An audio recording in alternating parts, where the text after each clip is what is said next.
class. On a few cases of maybe those learners that were placed wrongly in different schools based on gender, we had 2 cases who were placed at Cardinal Otunga Girls in Bungoma County, but we worked closely with the ministry headquarters, and already they were placed here, and they have already one of the 2 has reported, and that is a plus because the pressure the parent had concerning the issue had already been sorted. On readiness, on the grade 10 learners, as a school we are ready.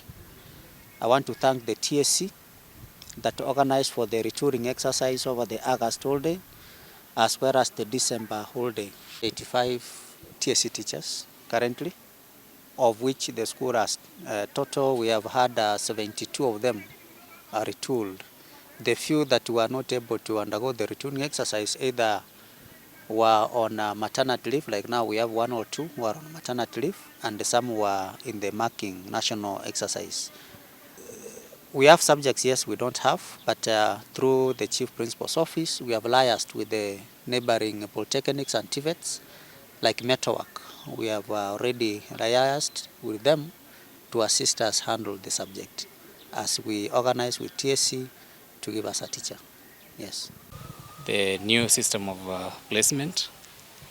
So far, it is flowing so well.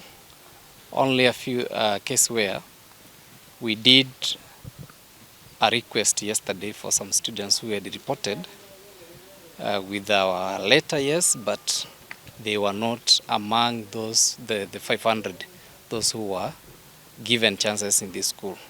So we did a request through the system.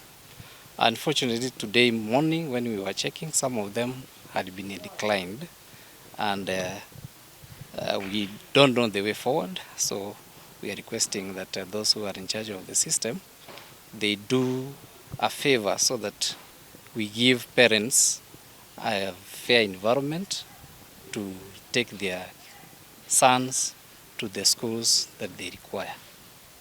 Thank you. Currently offering the 3 pathways, and I'm in charge of STEM. We have the modern laboratories in place, so we are fully prepared. Even our teachers have been retooled properly, so we are fully prepared to take the grade 10 forward.